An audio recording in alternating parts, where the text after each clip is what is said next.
The camera shutter clicked just as my son, my firstborn, told me I ruined the atmosphere and asked me to step out of his daughter's birthday photo. Still, I held the banner I painted for my granddaughter, Poppy, each stroke made with the hands that once raised him. As the laughter rose without me, the sound turned hollow, like it had forgotten who built the room it echoed in. While I stood behind the hedge, not as a guest, but as a ghost, my breath caught on the sting of maternal erasure. The same silence he gave me, I repurposed with precision. That's when I rewrote my will, and with one line, made him a stranger to everything I once planned to leave behind. Before we begin, may I ask, where in this big, beautiful world are you listening from? It's always a quiet honor to know who's sharing this space. Drop it in the comments. And don't forget to subscribe. Margot arrived early at Poppy's birthday party, clutching the handmade decorations she had spent the last week crafting. Soft floral banners, painted in vibrant hues of blue and gold, were her gift to the day, a quiet reminder of the love she had for her granddaughter. As she walked up the steps to Nathan's cottage, the cool Colorado air pressed against her skin, fragrant with pine and something else, something faintly nostalgic.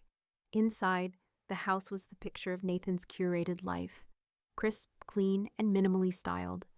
The air smelled faintly of fresh linen and polished wood, an atmosphere carefully crafted for the blog's next post. No balloons, no wild colors, just shades of beige and muted pastels. Margot set her decorations on the entryway table, unsure whether they'd even be used. "Hey, Mom!" Nathan's voice cut through her thoughts as he appeared at the door. He gave her a tight smile, one that didn't quite reach his eyes. "Glad you could make it. We're just keeping things low-key today, all right?"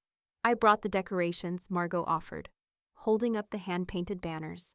"I thought Poppy might—" "Yeah, we're doing a very soft, modern vibe this year," Nathan interjected, waving vaguely toward the room. He glanced at the decorations in her hands, but there was no warmth in his expression. "Maybe just stay near the back. Keep things simple."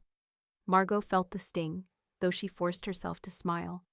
"Of course," she said quietly, stepping aside as the party began to take shape around her. People drifted in, exchanging muted pleasantries, their voices blending into the background hum of the perfectly staged day. Kenzie, Nathan's wife, moved around with practiced ease, arranging snacks on the table and making sure everything was just so. The perfect family aesthetic, polished and neat, and Margot, grandmother and matriarch, seemed to have no place in it. She sat quietly in the corner, watching them, her heart heavy in her chest. Soon, Nathan was organizing the group photo. He called out, urging everyone to gather in front of the fireplace for the shot. Margot instinctively began to move forward, ready to step into the picture. But Kenzie intercepted her, flashing a bright, rehearsed smile. "Let's get a few with just the immediate family first," she said, her voice sweet but firm, as if to make it clear where Margot fit into the equation. Margot stopped, a lump rising in her throat, but she nodded. She knew the script by now. Nathan's gaze flickered toward her as he moved closer. "Mom," he said softly, "can you sit this one out? You kind of clash with the vibe." His words were casual, but there was something underneath them, something cold. Margot froze. She could feel the sharpness of his words, the quiet dismissal, but she smiled, her expression tight. "Of course," she murmured, stepping back. She lingered at the edge of the crowd, watching as they smiled for the camera. The laughter, the clicks, the polished smiles. It was all happening without her. She found herself standing behind a hedge, just outside the frame, a forgotten piece of the family puzzle. The click of the camera shutters echoed in her ears, each one a reminder of the distance she'd been given. Behind the leaves, Margot stood motionless, holding her breath as the world continued without her. Margot stood in the quiet of the bank's vault, the cold air wrapping around her like a shroud. She unlocked the small metal box, the key slipping easily into place. The familiar scent of aged paper and steel filled her nostrils as she opened it and pulled out the envelope marked Last Will and Testament. She hadn't touched it in years. It had been a life ago, before things with Nathan had become this strained. With a deep breath, Margot opened the will. The contents were as familiar as her own skin. The Boulder cottage at the top of the list, followed by her art collection, retirement fund, and vintage jewelry. Nathan was named as the primary heir. Leo, her younger son who had long distanced himself from the family drama, was second. That was how it had always been. But as she read through it again, her chest tightened. Nathan, the one who had turned his back on her, who had reduced her to a background figure in his perfectly curated life, was still at the top. The thought of him inheriting everything, of him continuing to use her legacy for his own gain, twisted something deep inside her. A sudden knock at the door startled her. Margot quickly tucked the will back into its envelope, then locked the box and stood up just as Edie stepped inside, flowers in hand. "I brought you some tulips from the shop," Edie said, grinning as she entered. "You look like you need them." Margot gave her a faint smile, grateful for the intrusion, though her mind was elsewhere. She motioned for Edie to sit. "So what happened?" Edie asked, setting the flowers on the table. "I heard about Poppy's party. That son of yours really told you that you ruined the atmosphere?" Margot's fingers tightened around the will. "He said I clashed with the vibe," she replied, her voice tight, as if everything he's built, everything I've given him, is suddenly too much. "He's forgotten that I built the room he's standing in," Edie scoffed. "If I'd been there, I would have ruined the cake. But that's not the point, is it? That's your life, your work, and he treats it like it's just decoration." Margot nodded, her heart heavy. "It's not just his life, it's mine too. And it's time to start making sure it stays that way." She stood, walking over to the desk and pulling open the drawer that contained Elsa Williams' contact information. Elsa was her estate attorney, a former student, and someone who understood how to protect what mattered. As Margot dialed Elsa's number, Edie watched in silence, knowing what was coming. Elsa answered on the third ring. "Margot, what's on your mind?" "We need to start redecorating something more permanent," Margot said, her tone steady, her resolve solidifying. "It's time to make sure Nathan can't touch what's mine." There was a pause on the other end of the line. Elsa, always calm, responded, "Understood. We'll put the protections in place." Margot hung up the phone and turned back to the will. She wasn't going to let Nathan walk all over her legacy. She would make sure it stayed hers. She placed the will back in its envelope, her fingers lingering on the edge. There was no going back now. The cool morning light filtered through the curtains, casting soft shadows across the kitchen table where Margot sat.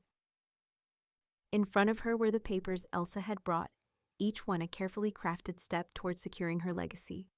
Margot's fingers traced the edges of the documents as Elsa set up her briefcase, speaking without preamble. "Nathan and Kenzie are removed as beneficiaries," Elsa said, laying the papers in front of Margot. "Leo is now your primary heir, with a provision for Poppy if she reaches out as an adult." Margot's heart clenched, but she didn't flinch. This was the reality now. Nathan, who had once been her pride, now excluded. The house, the art, everything she'd built with love would belong to Leo. The change was difficult, but it felt right. Elsa moved methodically, her focus sharp. "I've also set up the arts fund, in your name, for underserved schools. It'll be something that endures." Margot nodded, her fingers moving over the papers. Art had always been the core of her life, the thing she believed could change the world. Knowing it would live on, that her name would continue to inspire, was a small comfort in the wake of all the loss. Elsa slid a new sheet toward her. "I've added a no-contest clause and full asset protection. Nathan and anyone else who tries to challenge this will have no recourse. This is yours, and it stays that way." Margot's gaze lingered on the clause, her hand hovering over the line she needed to sign. It felt like the final nail in the coffin of her relationship with Nathan.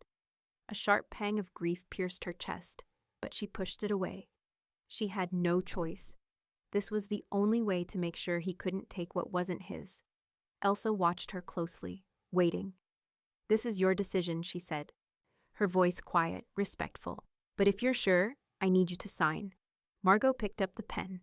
It felt heavy in her hand, more significant than any pen she had ever used. The ink flowed smoothly, and she signed with purpose. There was no hesitation, no second-guessing. This was the end of something, but also the beginning of something else. She signed her name, then let the pen drop back onto the table. Elsa collected the papers, her fingers moving efficiently, sliding them into an envelope. "I'll file these with the court," Elsa said, standing up. "This will protect everything you've built. It's done." Margot stood as well, her legs stiff, as if the weight of the decision had settled into her bones. She hadn't expected to feel so empty. Her hands went to her cup of tea, the warmth grounding her, though it didn't ease the ache inside. Elsa paused by the door. "One last thing," she said, her voice softer now. Margot looked up, meeting her gaze. "You might want to think about Poppy's future," Elsa continued. "When she's older, if she reaches out, you'll need a plan. She may want to know you, or she may not." Margot's breath caught at the thought of Poppy, a child she barely knew, but whose innocence had been the only light in this fractured family. "I'll consider it," Margot said, her voice distant. Elsa gave a small nod. "Take care, Margot." The door closed behind Elsa, and Margot stood in the silence of the house, her heart heavy. The decision was final now. The legacy she had worked so hard to build, her home, her art, her name, was protected. But in doing so, she had lost something precious. The hope of ever mending the rift with Nathan. The room felt colder now. Quieter. She had done what needed to be done, but at what cost? Margot stood in the dining room, her eyes tracing the empty space where the table had once been. The oak table, passed down from her mother, was a constant presence in this house, its surface worn smooth by decades of family meals, laughter, and shared moments. But now it was gone, removed as though it never truly belonged here. She picked up her phone, her fingers moving quickly as she typed a message to Kenzie. Her mind was sharp, the words deliberate. "The table is in storage, like my hospitality." Almost immediately, Kenzie's reply popped up, a single smiley emoji. It stung more than she expected, a simple, hollow response that said nothing and everything at once. Margot set the phone down, a bitter taste rising in her throat. The table had been more than a piece of furniture. It had been a place for connection, a symbol of family. Nathan and Kenzie, in their quest for perfection, had stripped it away, along with everything else that had made this house a home. They had turned it into something that could be staged, something that could be erased. Margot's gaze moved to the stack of papers on the counter, the final versions of her estate trust. Elsa's work now sealed and irreversible. The assets were hers, untouchable by Nathan, who had become a stranger. There was no room for reconciliation now, no space for a family dinner, not even around a table. She felt the absence of the table in her chest. But there was no time to linger. She had bigger things to address. Her mind shifted to Poppy, the child she barely knew, but who had been the light in an otherwise cold and carefully constructed world. Margot sat down at the desk and opened a drawer, pulling out a fresh sheet of stationery. She wrote carefully, as though each word mattered more than the last. "To my dearest Poppy, if you are reading this, I hope you understand how deeply I have always loved you. I wish we could have had more time together, but if you ever come looking for me, know that I am here." She sealed the letter with the same attention to detail that had always defined her. Poppy would have it when she turned 18, if she ever came searching. It wasn't a promise, but a gesture. A last thread tying Margot to a family that had long since moved away from her. Margot placed the letter in a drawer, locking it away for a future she couldn't control. A knock at the door broke her reverie. Edie stood on the other side, a box in her arms. "Thought I'd help you with this," she said, stepping in with a grin. "We can't let it all be forgotten." Together, they sat at the kitchen table, unpacking heirlooms and photographing art pieces. Things Margot had spent a lifetime collecting. Edie snapped photos, her movements easy and familiar. As they worked, Margot felt a sudden pang of loss, not for the things themselves, but for what they represented. The life she had built, the family she had nurtured, now slipping through her fingers. Her phone buzzed again.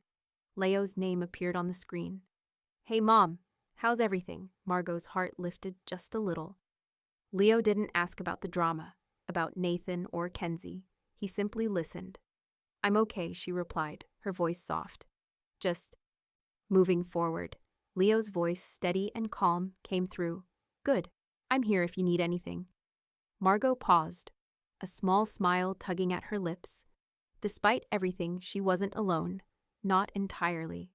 As she hung up, she glanced over at the photographs of her art, each one a piece of the life she had created. The table may have been gone, but some things, her legacy, her story, remained. And for the first time in a long while, she felt a quiet sense of peace. The fight wasn't over, but Margot knew now she had what she needed to win. Margot sat in the corner of the living room, her laptop open in front of her.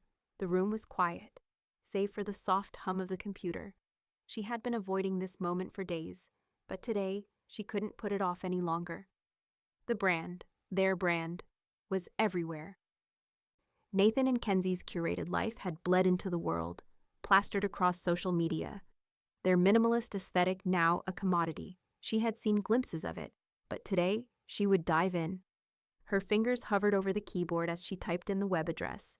The page loaded slowly, its pastel fonts soft and calculated, the colors almost too perfect, like they were pulled from the pages of a magazine. It felt fake, like a carefully staged photo shoot with no room for the rawness of reality. She scrolled, her eyes narrowing. There it was, buried in the Our Roots section, a paragraph claiming that Poppy's grandmother had taught them the value of thoughtful spaces.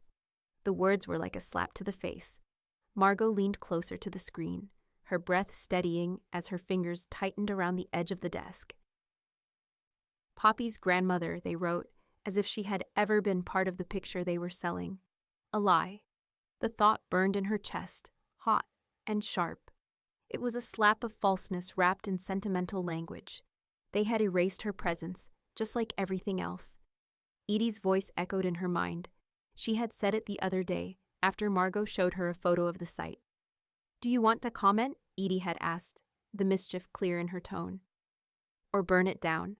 Margot had paused then too, now sitting alone in her living room. She answered the question aloud. "Neither," she said softly to herself. "I'll just starve it quietly." She clicked away from the page, the decision settling in her gut. This glossy, filtered version of reality wasn't hers to destroy. It didn't deserve her anger. It deserved her silence. She wouldn't give them the satisfaction of a response. Instead, she would fade into the background, just as they had wanted, until their carefully curated world crumbled under its own weight. Elsa's voice rang in her mind as well, her steady calm cutting through the fog of Margot's thoughts. "If Nathan or Kenzie use your name for financial gain, we will file legal action. No one can profit off of you anymore." The words were like a salve to the rawness of her heart. Elsa had already updated the trust. If Nathan or Kenzie ever tried to make money off of Margot's legacy, they would face immediate legal consequences. No longer would they be able to profit from her name, from the very things they had excluded her from. Margot had made sure of that. The quiet moment stretched on, and Margot closed her laptop with a snap. She leaned back in the chair, her fingers brushing against the smooth wood of the desk. The room felt too still, too silent, but in that stillness, Margot felt the weight of her decisions settle into place. She wouldn't fight back in the ways they expected. She wouldn't even give them the satisfaction of her anger. Instead, she turned to a new project, something entirely her own. A small, private blog. She called it Silent Rooms. It was her story, the one they had tried to erase. Every room in her life had been carefully curated by others, but now she had a space to speak her truth. It would remain locked, a private space, until after her death. She had set the password herself, a final piece of her legacy, to be revealed when she was gone. Her fingers hovered over the keyboard again. Silent Rooms. The blog was simple, just words, just her thoughts, and for the first time in a long time, Margot felt a sense of purpose. This was something that couldn't be controlled by Nathan, Kenzie, or anyone else.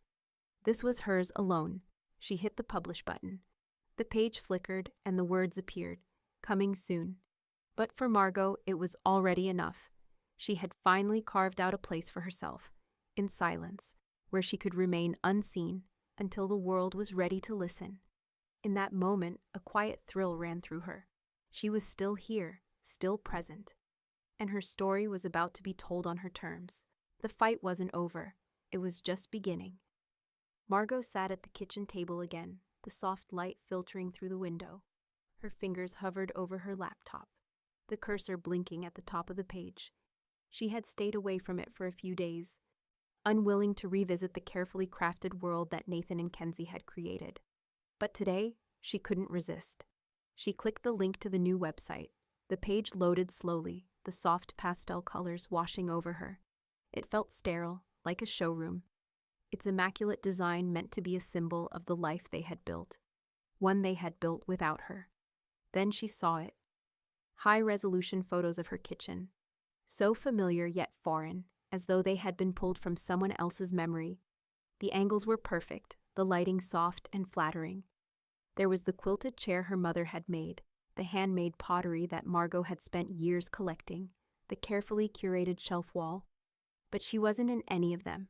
Her heart sank. She wasn't even a shadow in the frames. Instead, her possessions, the things she had poured her soul into, were reduced to decorative pieces, artifacts to be admired but not touched. And the caption, "Generational warmth." The words twisted in her chest, a mockery of what she had spent her life creating. Her warmth, her essence, was nowhere to be found in this glossy version of the house. It was just stuff. Beautiful stuff, but stuff nonetheless. Her presence had been erased, and all that remained was their version of the truth. Margot's fingers curled into fists. She had built this house, filled it with meaning, with life. Yet Nathan and Kenzie had taken it all and staged it as something that was never truly theirs. She shut the laptop with a snap and exhaled, her chest tight with a blend of frustration and helplessness. Then, without thinking, she reached for her phone and called Elsa. "I need you to send a cease and desist to Nathan and his LLC," Margot said, her voice cold and steady. "They're profiting off of my life, and I won't stand for it." There was a pause on the other end of the line before Elsa's calm voice came through. "It's done. I'll handle it." The line went dead, but Margot didn't feel any relief. The damage had already been done. She stood up, pacing around the room, her mind racing. They had taken everything, her art, her life, her home, and turned it into something they could sell. It wasn't just the photos. It was everything, the way they had erased her. She walked to the wall where the spare key had once hung. She didn't even hesitate. Margot removed it and held it in her hand for a long moment, feeling the weight of it. Then she went to the front door, changed the alarm code, and revoked their access. She had to take control, even if it was only a small piece of the life she had once shared with them. As she walked back to the kitchen, the spare key still in her hand, she knew what she had to do. She printed a photo of the stage setup, the one with the kitchen and the artifacts they had turned into props.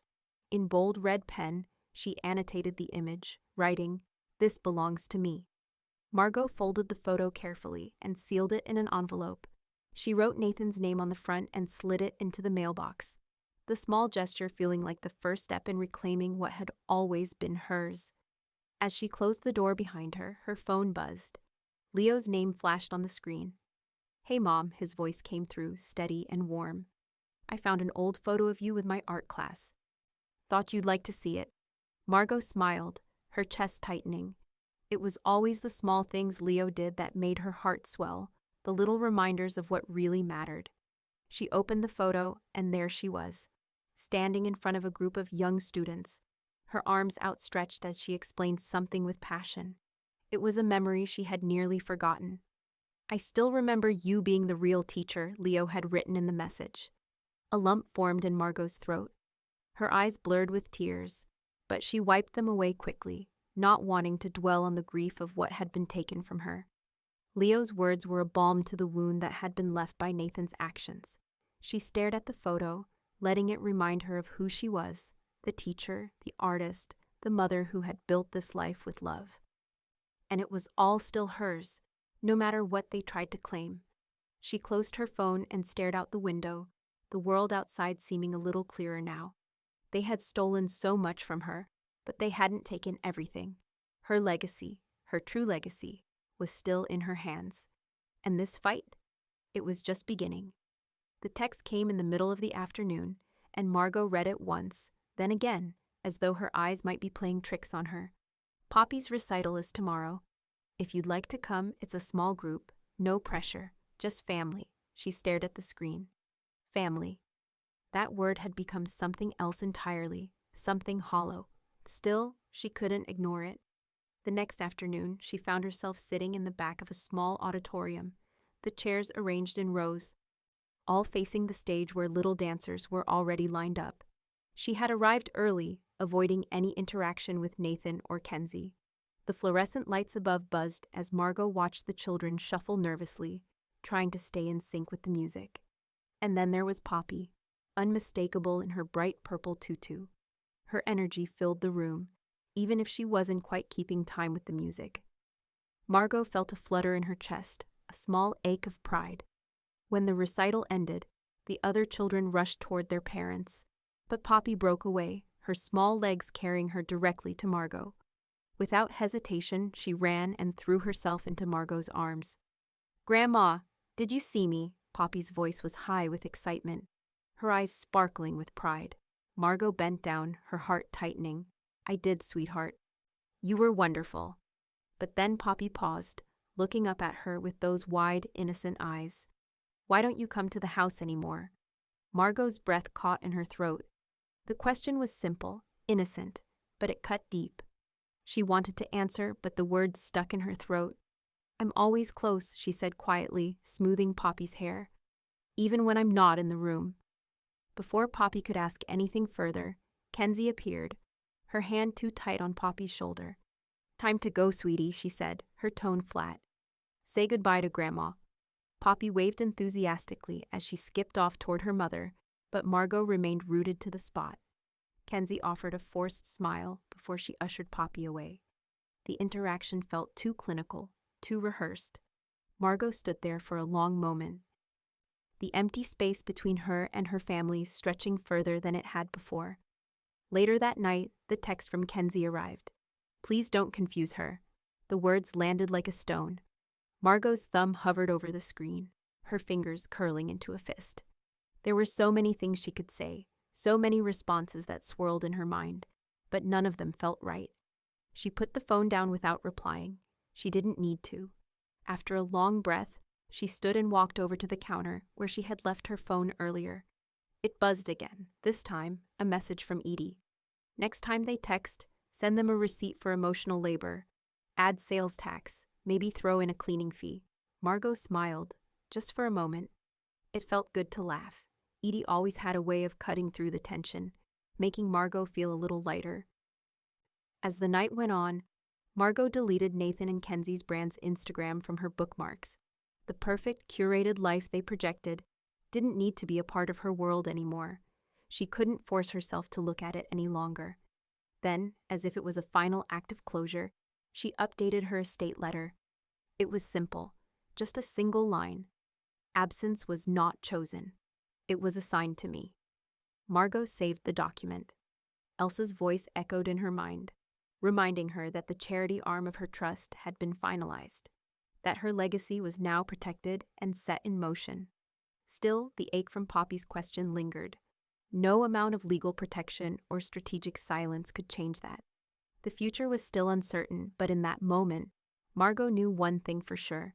She would remain in her own way, even if only in the spaces that had always truly belonged to her. The kettle whistled as Margot stood by the kitchen counter, her fingers tracing the rim of a chipped mug. The warmth from the steam drifted up and filled the air, but it was hollow, like the room itself. She poured the water into the cup, watching the tea leaves swirl. No sugar, no milk. She wasn't interested in comforts anymore. The doorbell rang. Margot set the mug down on the counter, but she didn't rush to answer. She knew who it was. The same knock, the same routine. She made her way to the door, opened it, and found Nathan standing there, wearing his usual pressed shirt and carefully neutral expression. He looked like he'd just stepped out of a marketing campaign, as always. Everything in perfect place, except for the faint tension around his eyes. "Hi, Mom," he said, his voice too bright, as if they were picking up a conversation from yesterday. "I hope I'm not interrupting." Margot didn't answer immediately. She simply looked at him for a long moment before stepping aside to let him in. The same controlled smile lingered on his face, but it was forced now, fraying at the edges. He had always known how to play this game, until recently. Tea? Margot asked, her voice flat, offering nothing more than the simple question. He glanced at the steaming mug on the counter and shook his head. No thanks, I'm good. The silence stretched between them, thick and uncomfortable, until Nathan cleared his throat and stepped forward.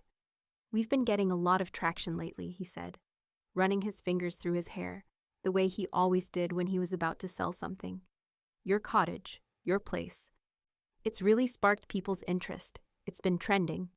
His eyes flickered, a touch of pride creeping into his voice. It's just the kind of vibe we were hoping for. Margot's hand froze on the edge of the counter. So did your father's ashes, she said, her voice cold, cutting through the tension with ease. Didn't put them on Pinterest, though. Nathan flinched, the mask cracking for a second. He opened his mouth, but no words came out. His usual charm couldn't cover the rawness of that one sentence. For a long moment, there was nothing but the quiet hum of the house. Margot took a step closer, her expression unwavering. You've always had a flair for drama, she added, her smile small, almost cruel. Nathan's face twitched, a laugh barely escaping his lips before he quickly swallowed it. Mom! And now you're blocked from the estate, Margot interrupted, her voice like ice. I kept the flair. He froze. His eyes narrowed and his body stiffened. His usual control, the perfect poise, shattered under the weight of her words. What do you mean? He asked, his voice low, almost a growl. Margot didn't flinch. She reached into the drawer next to her, slowly pulling out a thick envelope and sliding it across the counter to him. He looked at it with suspicion before lifting the flap, pulling out the trust documents inside. He scanned them quickly, his brow furrowing, eyes darting back and forth. You're serious? He muttered, disbelief coloring his voice. You actually, Margot's gaze didn't waver. You're not entitled to anything, Nathan. Not anymore. If you ever try to use my name or my legacy for any of your projects, this is the end of the road for you. He stared at the papers for a long time, his face growing pale, and then he slowly lifted his eyes to meet hers. There was nothing behind his gaze now, no pretense, no charm, just raw frustration. This is ridiculous, Mom. You've lost it. Margot met his stare, her smile cold. You lost it a long time ago, she said softly. I'm just making it official. For a long moment, he said nothing. Then, with a final harsh exhale, he shoved the papers back into the envelope and stuffed it into his bag. You're really going through with this, aren't you? His words were flat, devoid of the anger Margot expected, as if he'd already known this was coming. Margot nodded once. I am. He stared at her, then turned abruptly, heading toward the door without another word. Before he left, he paused, looking back over his shoulder with something almost like resignation in his eyes. Good luck with that, Mom, he said, his voice empty, before stepping out the door and leaving her standing there, the silence swallowing him whole. Margot stood alone in the kitchen. Her hand still rested on the counter, but now the mug was forgotten. The house felt quieter, even colder, now that Nathan had left for good. But this wasn't over. Not yet. Margot's eyes burned as she scrolled through her social media feed, the glowing screen flickering against the dim light of the room. She hadn't expected to see it, didn't want to see it, but there it was, impossibly clear. Her own living room, the one she had decorated with care and intention, plastered across an Instagram ad. The caption read, "Inspired by childhood memories and the modern minimalist approach we love." Her heart sank as she saw Kenzie's name below it. As seen on the Ellison family Instagram, it wasn't just the room. It was the design, the quilted chair she had spent years restoring, the hand-painted pottery from the thrift stores she'd scoured, the warm, rich textures that had always made the space feel like home. Her home. And now it was a modern minimalist aesthetic, stripped of every ounce of personal meaning. It was being sold as if it had never belonged to her at all. She slammed the phone down, the edge of the screen skidding across the kitchen counter. How dare they? How dare they take everything from her, twist it into something they could profit from? The quiet rage coiled tighter within her. They had stolen her legacy, and now they were trying to sell it to the world as their own creation. Her fingers moved automatically to her laptop. Elsa's email from earlier in the day flashed in her mind, and she opened it again, scanning through the brief message. Subject: Copyright protection. Confirmed body. The paperwork for your home decor catalog has been filed. All intellectual property tied to your designs is now protected. Should Nathan or Kenzie attempt to use any of it for profit, we will proceed with immediate legal action. Margot let out a slow breath. Finally, someone had recognized what had happened, what they had done. She closed the email, her mind already turning to the next step. She clicked over to her Silent Rooms blog, her fingers moving over the keyboard like an extension of herself. She had always intended for it to be a secret, something locked away until she was gone, but now it felt like the right time to set things in motion. She scheduled the blog's posthumous release, password protected, of course. The password would be shared with Leo and Poppy when the time was right. She stared at the page for a long moment. The words were there, ready to be revealed, telling the story of the life she had lived, the home she had built, and the family that had tried to erase her from it. Silent Rooms would outlive her, long after Nathan and Kenzie had faded into obscurity. But there was more to do. Margot stood, pacing across the room, her mind racing. A new doorbell camera, a subtle thing but important. It would monitor the comings and goings of the house, the moments that had been taken for granted. She ordered the system online, making sure it would be installed the next day. If they thought they could simply erase her presence from the world, they had another thing coming. As she finished the online checkout, her phone buzzed. Edie's name. She smiled despite herself. "Hey," Margot said, answering quickly. "You're not paranoid," Edie's voice came through, warm and familiar. "You're preemptive," Margot laughed softly. "I'm just making sure they can't sell me as vintage before I'm gone." "Right, let them try. You've got this," Edie added, a hint of mischief in her voice. "And when you're done, we'll go knock some sense into those Instagram influencers." Margot chuckled, leaning against the counter as she stared out the window at the darkening sky. The small steps, the little actions, they were adding up. They couldn't take everything from her, not the things that mattered most. She felt a surge of determination, her pulse quickening. The fight wasn't over, not by a long shot. Nathan and Kenzie had tried to take everything, but Margot wasn't done. Not yet. And now, the world would know her story. The email came just before sunset. Elsa's name flashed on Margot's phone, and she opened the message without hesitation. It was everything she had hoped for: full documentation, notarized intent, competency, and the revocation clauses in place. Elsa had done her work, and Margot felt a weight lift from her shoulders as she read the final lines. Subject: Trust Update, Official Body. The updated trust is now filed. As of today, the no contest clause is in effect. Nathan is legally barred from claiming any fallback inheritance. Leo is now the primary heir and successor trustee. All clauses are fully enforceable.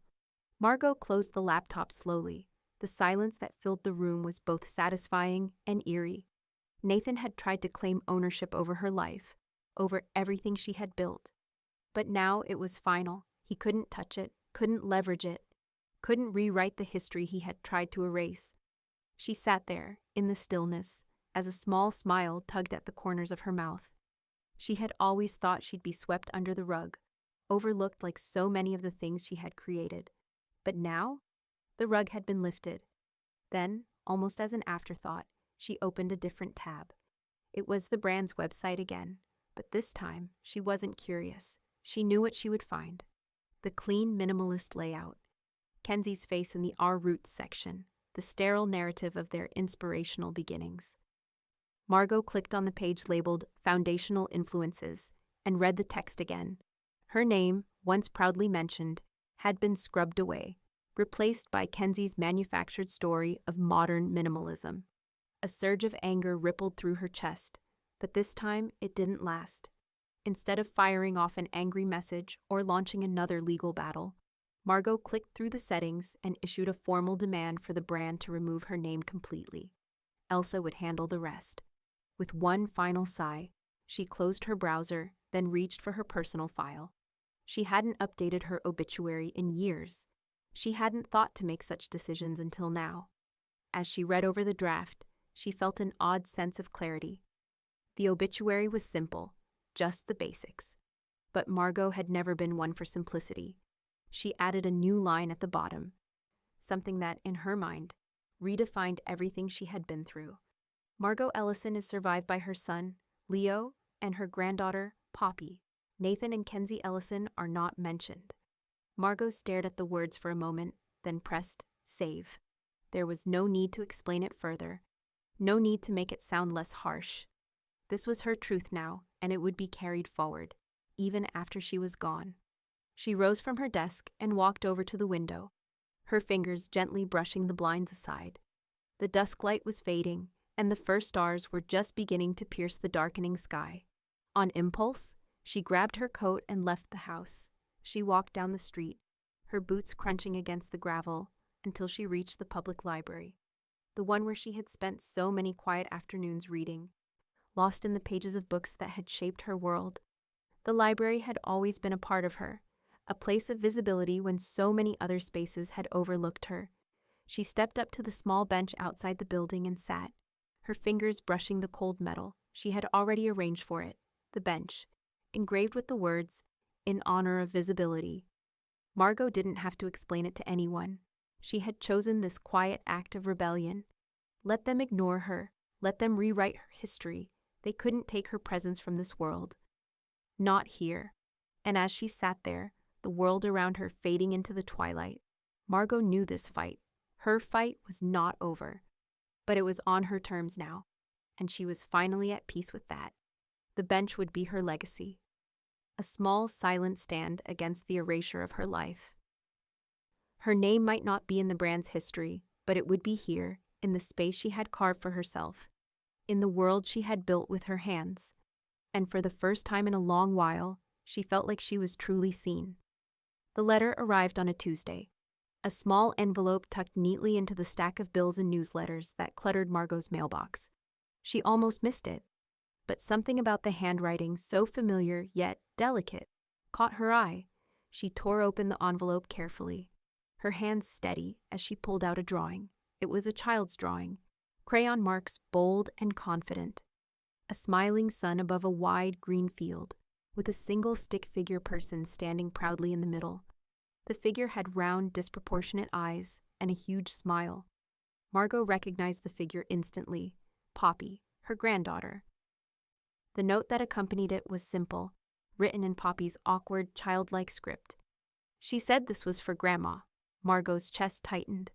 The words so pure, yet carrying with them the weight of everything unsaid. Poppy, in her innocent way, was reaching out through the only means she knew. Margot felt a lump form in her throat. This was everything she had been fighting for, the connection, the acknowledgement, the tiny thread of continuity in a family torn apart by distance. She stood holding the drawing in her hands and walked to the mantelpiece.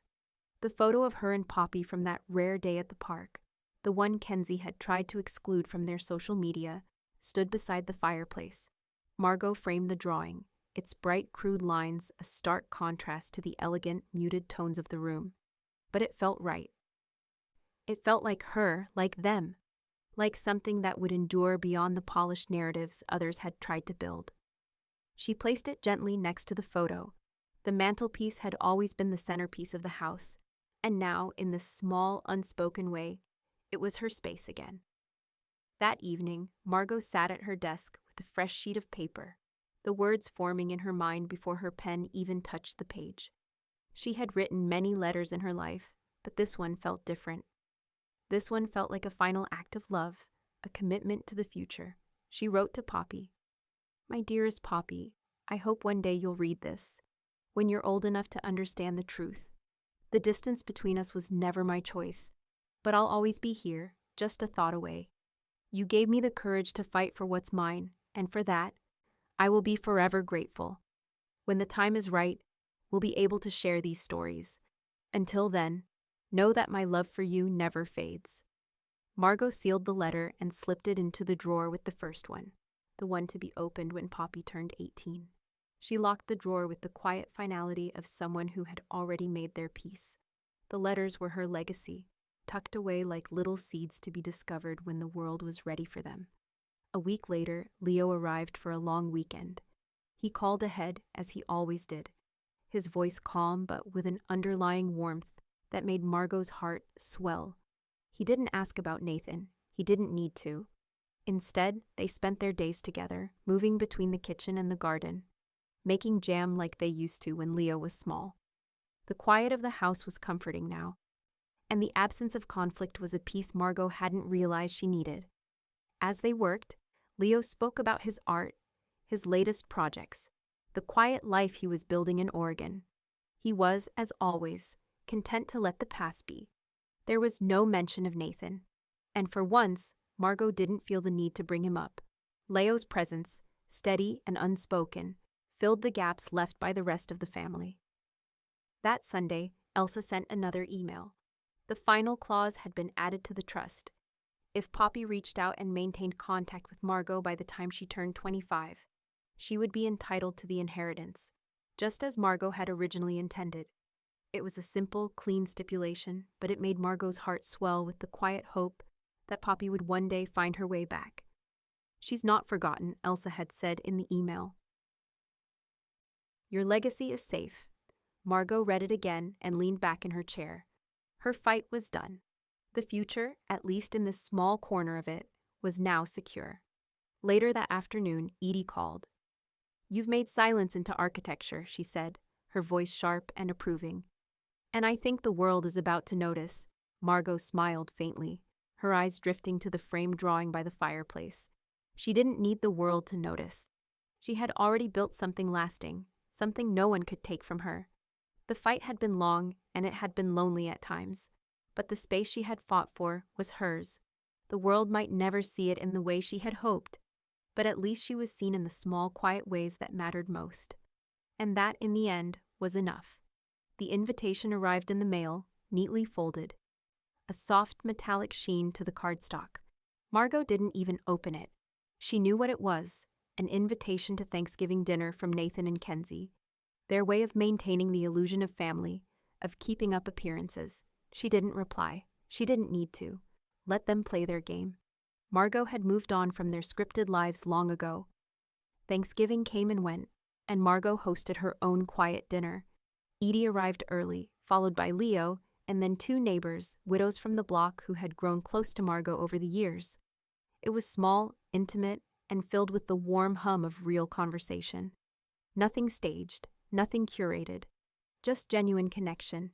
They ate the meal she had prepared, simple but hearty, and Margot couldn't help but smile as she watched them pass the cranberry sauce and laughter around the table.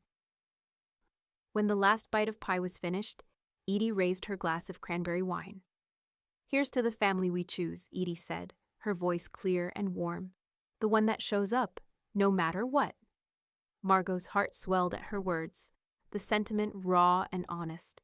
She had found something much deeper here, in the bonds that had been built over time. Not forced, not staged. Real. Later, as the evening wound down, Margot's phone buzzed. It was a voicemail from Poppy. Margot opened it. "I saved you a cupcake," Poppy's voice rang out, bright and happy. "I saved it for you, Grandma. I hope you like it." Margot listened to the message twice, the warmth of it spreading through her. It was such a small thing, but it meant everything. Poppy had remembered. She had saved a piece of herself for Margot, even if the world kept her at a distance. Margot smiled softly and tucked the phone away. Later that evening, Elsa called. "Do you want to leave anything to Nathan in memory?" Elsa's voice was steady, but Margot could hear the undercurrent of understanding in it. The question was routine, part of the trust update. But Margot's response was simple. "No," she said quietly. "There's nothing left."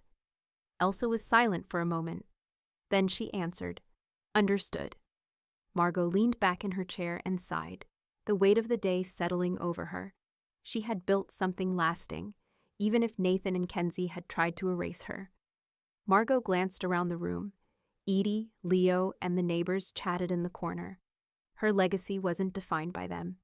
It was in the quiet, real moments, here, in her space, with the people who truly saw her.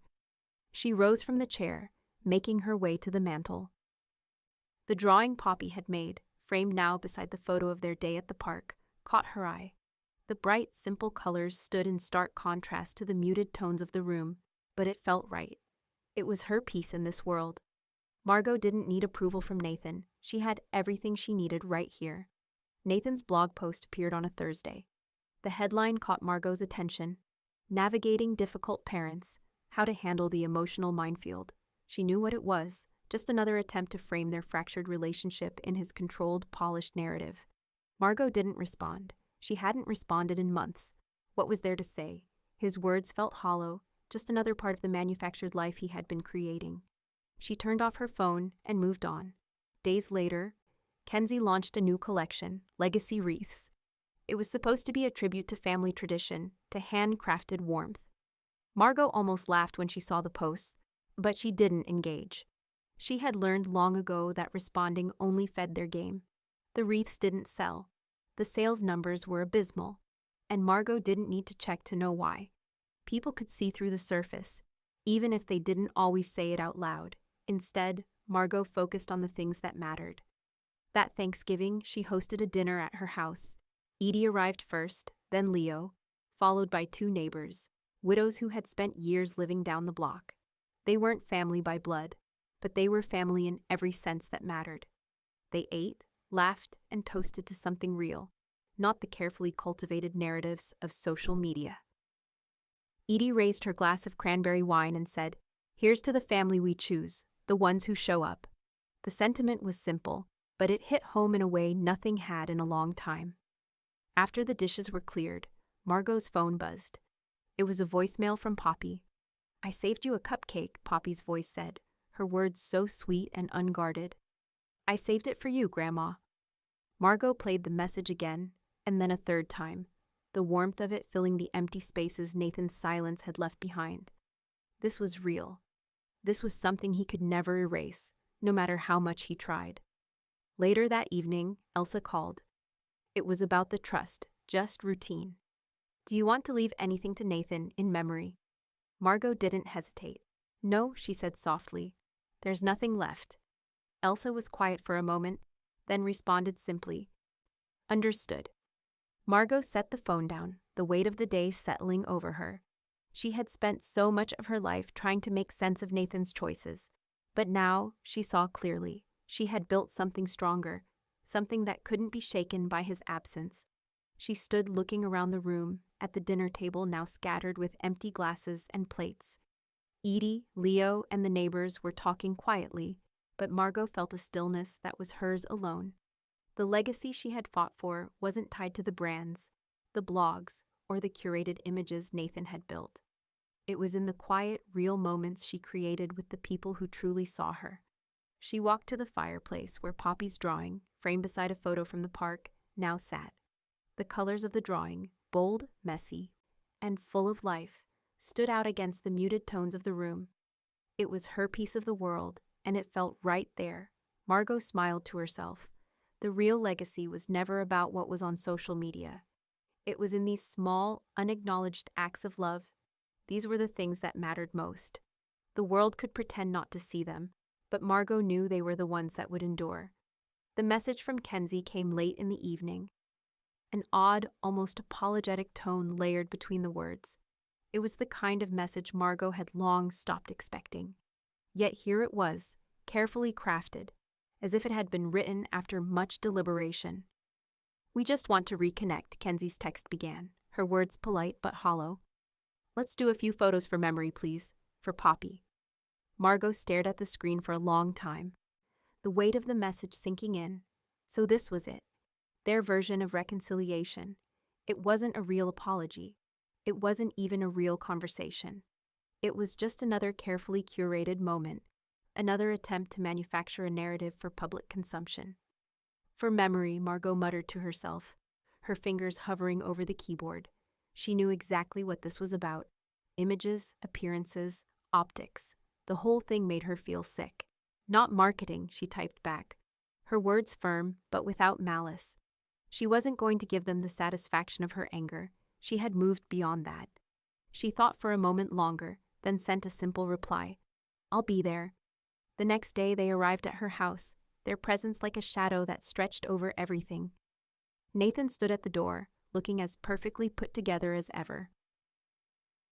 His smile was tight, rehearsed, nothing like the son she had once known.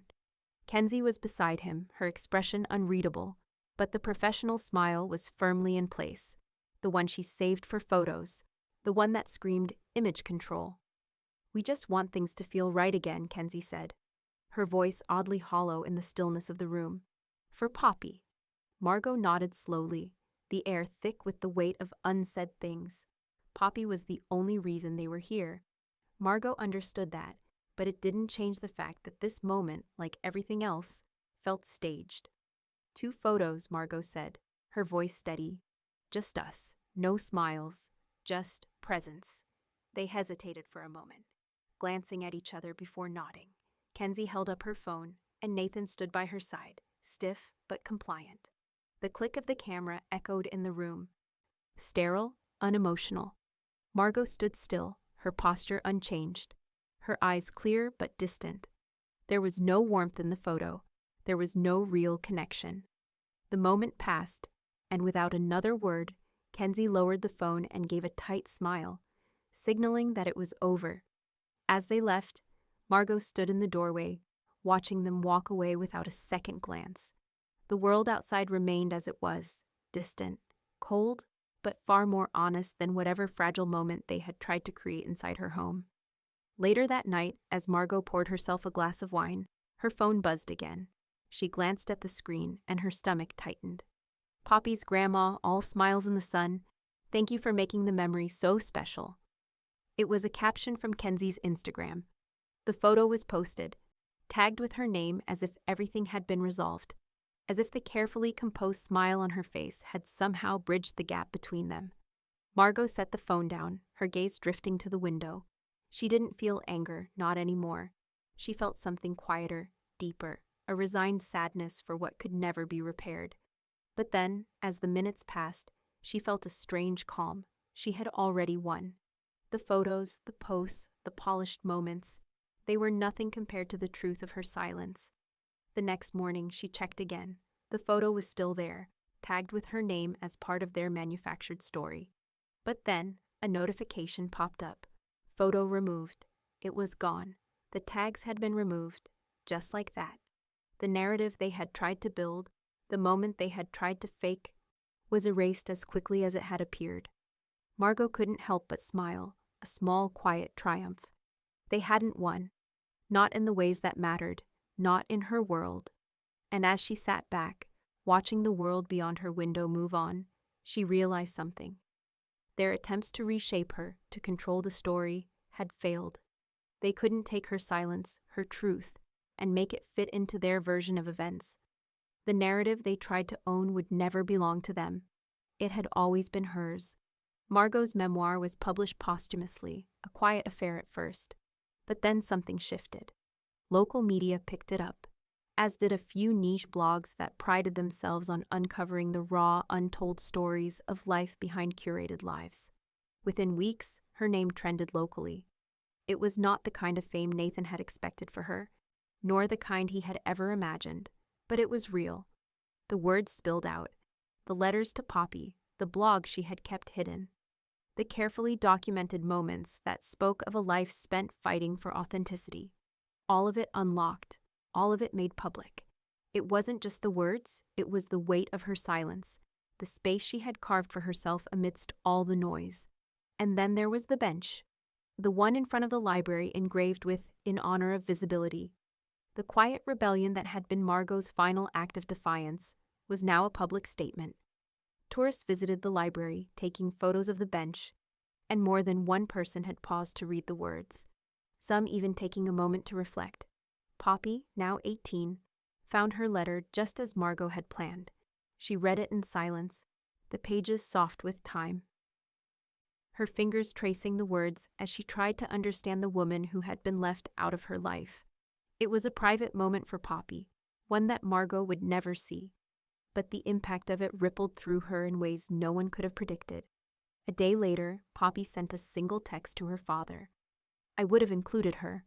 Nathan's response never came, not that it mattered. He had no more power over the narrative. In truth, he had never had control. He just hadn't realized it until it was too late. Leo, as he always had, quietly maintained the cottage, tending to it with a sense of reverence that Nathan never could have understood.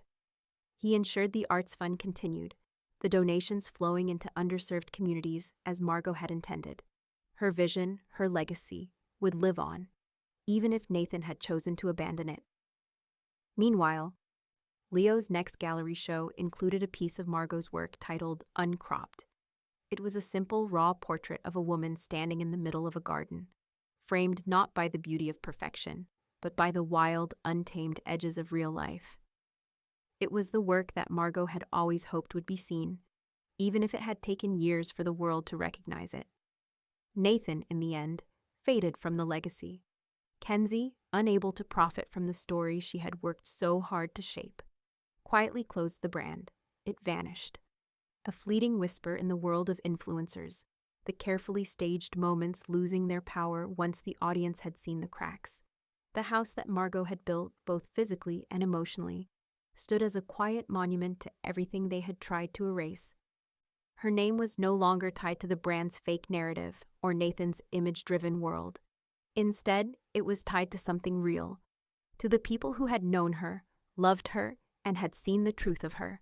As Leo stood in the garden, the evening light casting long shadows over the wildflowers Margot had planted years before, he thought about the things his mother had left behind, things she had made with her own hands, not for profit or recognition, but for the joy of creating. He stood, holding his phone, the gallery show upcoming. He thought about the legacy Margot had left, the words she'd never spoken aloud but had written in silence. And as he looked at the bench by the library, he could almost hear her voice in his head, clear and steady, as it had always been. My son asked me to stay out of the photos at his daughter's birthday party because I ruined the atmosphere. So I ruined his expectations and redecorated my will without him in it. It was a final, quiet act of rebellion, one that would never be forgotten.